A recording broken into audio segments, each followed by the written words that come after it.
production, I can say. Can you hear me okay? Okay. Yeah. All right. So on a per square foot basis, I'm scanning that there is more. Do it here.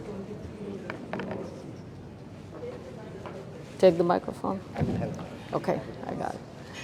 So as I'm scanning this room, I feel that on a per square foot basis, there is more intelligence, more excellence, and more success in this room than any other place in America at this moment today. So I'm truly honored and humbled to be here. Okay, yeah.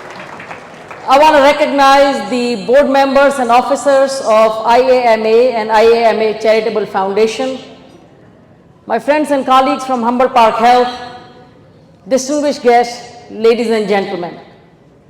There is a bronze sculpture of the renowned French scientist Louis Pasteur in front of the Cook County Hospital, and the plaque there reads as the following: "One doesn't ask of the one who suffers, what's your country and what's your religion? One merely says, you suffer, this is enough for me, you belong to me, and I shall help you." I'm sure you will agree with me that this plaque belongs in front of the IAMA Charitable Foundation Seva Clinic on Peterson Avenue in Chicago.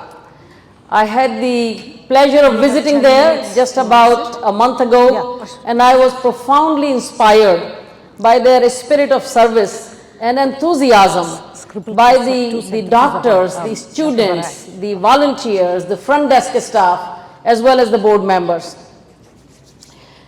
I'm relatively new to some of you. Dr. Praveen exhausted me with my intro, but I wanted to share with you maybe a little bit about my personal journey, professional journey, and also what lies ahead for healthcare, incredible challenges, as well as extraordinary opportunity for action and innovation. So, since I'm relatively new to you all, personally, I grew up in a small town, almost rural, in northern India in the state of Uttar Pradesh. 30 years ago, I came to JFK Airport. At that time, I didn't know anyone, no friends, no relatives, no family members in America. So I started my life from a university-provided dorm room in Brooklyn, New York, on Flatbush Avenue, one of the grittiest neighborhoods in New York City. Soon I bought my first car that I am very proud of, a totally beat up Subaru van for a whopping amount of $700. I'm doing next test. And I remember driving on Belt Parkway in Brooklyn by Jamaica Bay. My windows rolled down. My rooftop was open because I had no AC in the car, and a hot summer wind blowing in my hair. And that was the true first experience of freedom I had in my life. And it's in that moment, America became my home for new hopes and new possibilities. From there, I completed my residency training, fellowship training, took a number of jobs, served in various leadership roles. And then just over 10 years ago, another turn came. In 2012, I made the best decision of my life to come to this amazing city of Chicago, which has great people like all of you. I was actually called to turn around this struggling hospital, Norwegian American hospital on the west side of Chicago. This is the economic and health anchor for a very diverse and underprivileged community. Our task was to see whether we can save this hospital that's on the verge of bankruptcy. We were losing millions of dollars. Our quality and safety grade was at the lowest possible, which is an F on a scale of A to F. We had numerous citations from CMS and regulatory agencies. And most painfully, youngest volunteer. Our physicians, Thank you, Peter. our community, and our patients did not believe in us. So the task ahead for us was, can we save this struggling hospital? I think the most vital, crucial decision we made, which was the simplest, was that we will keep patient at the center of the universe in everything we do. And I believe that unlocked the key to our transformation. And we said we are going to do only two things. One is we are going to have excellence in quality and safety of care as a moral, ethical, also business imperative. And second, financial stability, right? No margin, no mission. 10 years later, I'm thrilled to say this is where we are. We are financially strong. How do I know? My colleagues there would know we have our safety grade is a robust B. But I want to tell you, as a child of Indian parents myself, Okay. and as my 12-year-old son sitting in the audience will attest to you, B is not a good grade at all for us, right? So we are now striving to get to an A. We have got a number of awards, Best Maternity Hospital, Best Telehealth Innovation. With the pandemic, we were one of the first ones to roll out telehealth as early as April of 2020. We did something extraordinary which actually resonates with what we are here today. 2 years ago in 2021, we changed our name, and hence our name now is Humboldt Park Health. And we added our tagline, which was truly the transformation. We called it Advancing Health Amira, Equity. you can announce her too. Amira? Richest country in the world, and we have one of the highest number of disparities in health outcomes. Allow me to share some with you. Yeah. If you drive 30 minutes from the rich neighborhood of Streeterville in the city to the poor neighborhood of Inglewood, you lose 30 years in life expectancy. So you drive 30 minutes, you lose 30 years in life expectancy. Another example, you take 7 stops on the L-track train. All right. You go from she the already Loop gave, right? to East Garfield. 7 stops, you go back 7 decades when it comes to life expectancy. You go literally from Japan to Bangladesh within a matter of 7 stops on L train. Collecting the trains. pledge cards. Why is that? Okay. It's because only many of us are physicians here, myself included. We think what we do is the most important thing for the patients. But the reality is only 20% of the health outcomes are determined by what we do directly one-to-one in patient interactions. 40–50% of a patient's health status, an individual's health status, is determined by what we call social determinants of health. The biggest one is access to care, access to insurance, which is the problem the Charitable Foundation and Seva Clinic are solving. There is access to food, transportation, safe housing.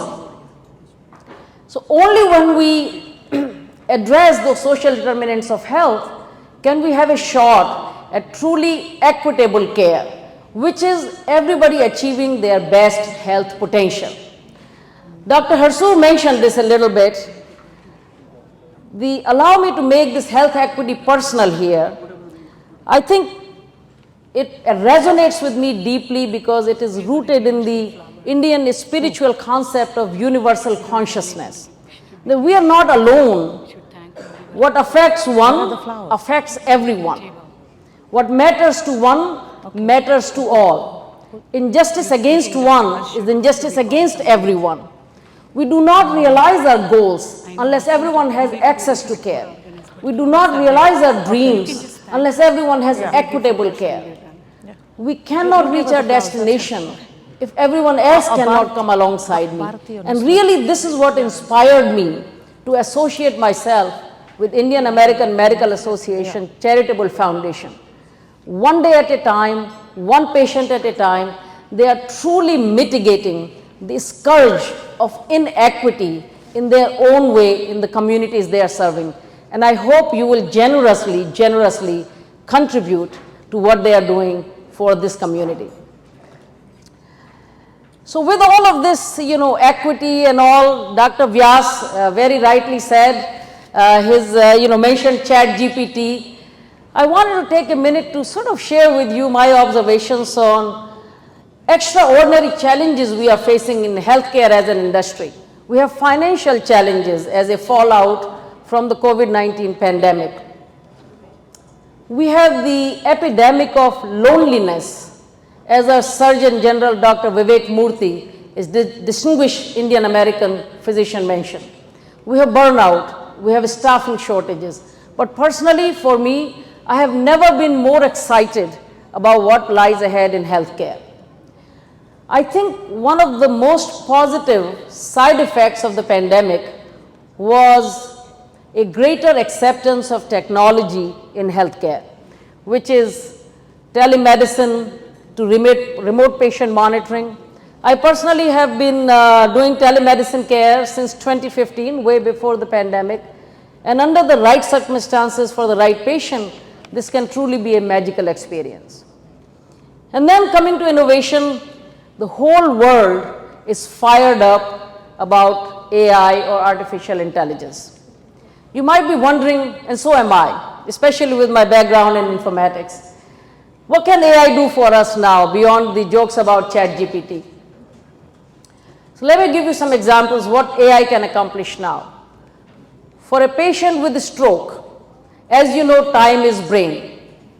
An AI-enabled program can read the CT scan of the head and report back to the stroke neurologist all within 1 minute. Wow. That will allow the physician to do the intervention and save this patient from disability. AI can detect patterns in EKGs and diagnose valvular heart disease without the need for an echocardiogram. And AI can listen in to the conversation between the patient and the physician, of course with consent, and at the end of the visit, for the physician, it can create a progress note automatically. For the patient, it will create a sort of an after-visit summary, and for the billers, it will automatically create the best possible codes. And of course, we are all extremely excited about ChatGPT and GPT-4, which has taken pretty much all the knowledge that's available on the internet from time immemorial and digital books and social media and found patterns and correlations to the extent you can have almost a human-like interaction with these AI tools. So I know Indian American community has a great track record and genius for innovation and entrepreneurship. I hope some of you in this room will leverage these new technology tools and sort of create a new operating system that will enable high quality, safe and equitable care.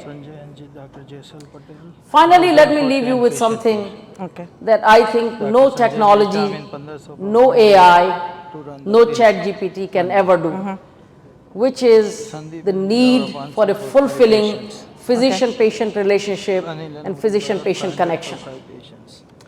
You know the genius Dr. William Osler, let me conclude with him, he said, the good physician treats the disease. The good physician treats the disease, but the great physician treats the patient who has the disease. So there is no substitute for us being those great physicians. Thank you and enjoy the evening.